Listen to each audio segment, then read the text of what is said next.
Hello বন্ধুরা, তো সবাই কেমন আছো? আমি আর শুভময় স্যার একটা বিশেষ ব্যাপার নিয়ে তোমাদেরকে জানাতে এলাম একটা খবর। আজকে কিন্তু তোমাদের 16 তারিখ, 16ই এপ্রিল। কথা ছিল আজকে এসএসসির ফেজ এক্সামের ফর্ম ফিল আপ স্টার্ট হবে। তো আজকে যে কোনো সময় কিন্তু স্টার্ট হতে পারে।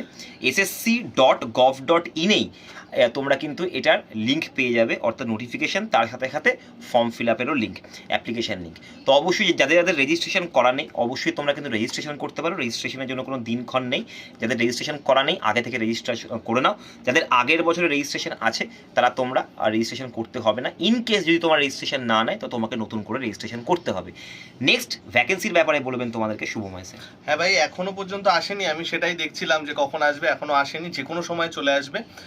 এইবারে কিন্তু নিয়ার অ্যাবাউট 3 থেকে 4 হাজারের কাছাকাছি ভ্যাকেন্সি আমরা এক্সপেক্ট করতে পারি। ম্যাক্সিমাম ভ্যাকেন্সি থাকবে হচ্ছে 12 পাস ক্যান্ডিডেটদের জন্য। গ্র্যাজুয়েশন ক্যান্ডিডেট একটু কম, ম্যাক্সিমাম 12 পাস, তারপরে 10 পাস, তারপরে গ্র্যাজুয়েশন। যেই মুহূর্তে আসবেন, অপূর্ব স্যার বা আমি যেই ক্লাসের থেকে ফাঁকা থাকবেন সমস্ত ডিটেলস নিয়ে ভিডিও করে দেবো। বাকি সবাই রেডি থেকো, এবং যে ভাই বোনেরা নতুন আছো অবশ্যই চ্যানেলটাকে সাবস্ক্রাইব করে নিও। আর যারা জানো ক্লাস করো, তারা তো জানোই কতটা যত্ন সহকারে এখানে ক্লাস করানো হয়, তারা একটু ওয়েট করে যাও। ঠিক আছে, অল দ্য বেস্ট।